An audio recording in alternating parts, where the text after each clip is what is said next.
नमस्कार बच्चों, बीसीए वाले के इस ट्यूटोरियल में आपका स्वागत है, अभिनंदन है। आज हम लोग बढ़ रहे हैं भूगोल के उस अध्याय की ओर बढ़ रहे हैं जहां मुझे पढ़ना है दक्षिण के पठार के बारे में। जहां मुझे पढ़ना है दक्षिण के पठार के बारे में। वो अध्याय है क्या? भौतिक स्वरूप, संरचना एवं उच्चावच। अब दक्षिण का पठार जो है क्या है वो कल बताए थे, और इसको दो भाग में बांटा है, मध्य उच्चावच भूमि और मध्य उच्च भूमि और दक्कन का पठार। देखिए, इनको जानने से पहले हमको नर्मदा नदी जानना जरूरी है। जब भी हम बात करते हैं किनका, जब हम बात करते हैं मध्य उच्च भूमि की और दक्कन का पठार का, तो हमको इससे पहले जानना होगा,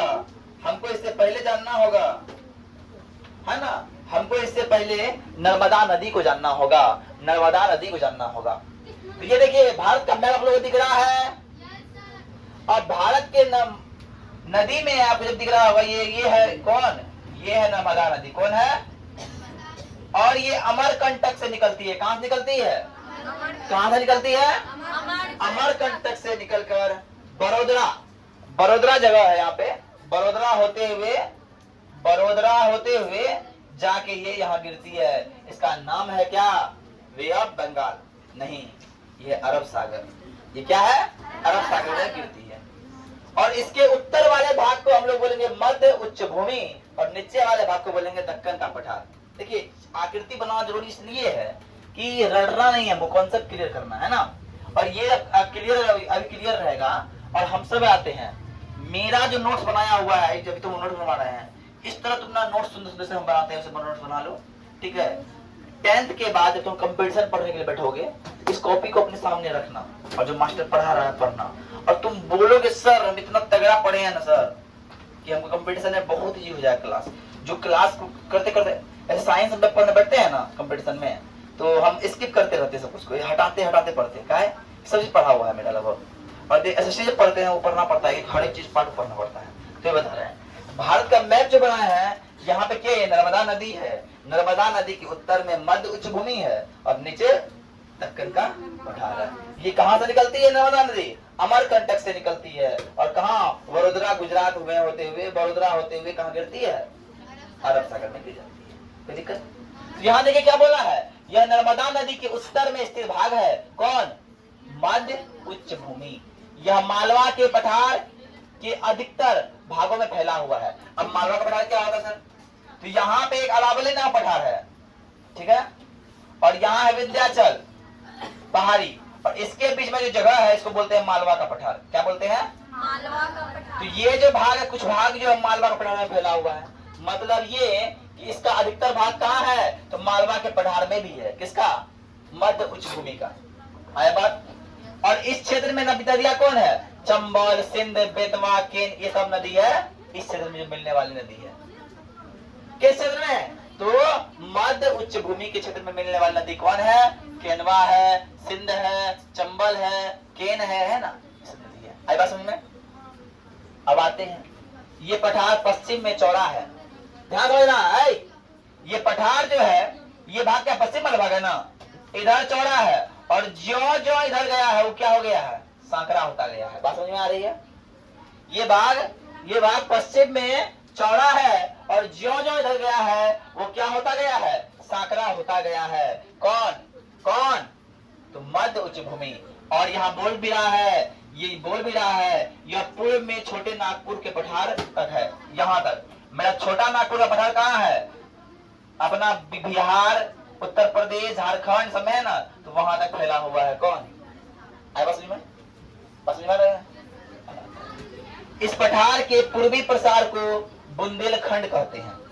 इसी पठार का पूर्वी भाग जो होता है, यहाँ पे एक जगह है बुंदेलखंड, मध्य प्रदेश का भाग है बुंदेलखंड। बुंदेलखंड कहलाता है किसका? मध्य उच्च भूमि का जो पूर्वी भाग है वो क्या कहलाता है? बुंदेलखंड कहलाता है। वो क्या कहलाता है? बुंदेलखंड कहलाता है। आई बात समझ में? yes, अब आते हैं दक्कन के पठार की बात करते हैं। तो ये नर्मदा नदी के दक्षिण की ओर है। किधर है? दक्षिण की ओर है। और दक्षिण की ओर है तो क्या है? इसके उत्तरी भाग में सतपुड़ा श्रृंखला है एवं अरावली है। देखो, अरावली ये है, और इसके जस्ट बगल में सतपुड़ा की श्रृंखला है। और जानते हैं इसी को हम लोग दक्कन ट्रैप भी बोलते हैं। क्या बोलते हैं दक्कन ट्रैप? जानते हैं क्या बोलते हैं? क्योंकि जो ये पर्वत बना है, जो ये पठार बना है, दक्कन का पठार, ये बना है किसके? ज्वालामुखी विस्फोट से। ज्वालामुखी विस्फोट से जब लावा निकला तो लावा से इसका निर्माण हुआ है, इसलिए इसको ट्रैप भी बोलते हैं। क्या बोलते हैं? ट्रैप बोलते हैं। इसीलिए इसे क्या बोलते हैं? दक्कन ट्रैप भी बोलते हैं। दक्कन के पठार क्या बोलते हैं? दक्कन ट्रैप भी बोलते हैं। और ये पश्चिम में ऊंचा है और पूरब की ओर ढाल है। मतलब ये वाला भाग देखो, ये वाला भाग जो है ये पूरा है पठार, ये त्रिभुजाकार है, ये त्रिभुजाकार इलाके में है। और ये वाला भाग बेसी ऊंचा होगा और ये वाला भाग में ढाल होगा, है ना। और यह ज्वालामुखी के लावा से निर्मित है, इसलिए यहाँ की मिट्टी कैसी होती है? कैसी मिट्टी होती है? काली मिट्टी होती है। और यहाँ की ऊंची चोटी को बोलते हैं अन्नामुड़ी। अन्नामुड़ी जो है यहाँ की ऊंची चोटी है, जिसका ऊंचाई 2695 मीटर है। यहाँ तक बात समझ में आई? अब आते हैं तटीय मैदान की बात करते हैं। भारत का तटीय मैदान कौन है? तो ध्यान से देखिएगा, भारत का तटीय मैदान कौन है? इस मैप में आप लोग ध्यान से देखिएगा, भारत तटीय मैदान दिखाई को देगा आपको। भारत तटीय मैदान ध्यान से दिखाई देगा। दिखाई क्या देगा? ये वाला जो भाग है, ये जो वाला भाग है, ये वाला भाग और ये वाला भाग समुद्र के किनारे है। और इस भाग में कोई रहता होगा, इस भाग में कोई रहता होगा, और रहता होगा कि नहीं? ये किनारा वाला भाग है, तो समुद्र के किनारे मैदान को तटीय मैदान कहते हैं। तो ये क्या होगा? एक पूर्वी मैदान होगा, एक पश्चिमी मैदान होगा। बोलो यस या नो? अगर बात करें तो अगर हम मैदान की बात, तटीय मैदान की बात करें, एक क्या होगा? एक होगा पूर्वी मैदान, एक होगा पश्चिमी मैदान होगा। अरे होगा कि नहीं? यस हाँ। तो पूर्वी तटीय मैदान इसके क्या दो भाग का है? एक भाग है, एक भाग को बोलेंगे पूर्वी तटीय मैदान और एक बोलेंगे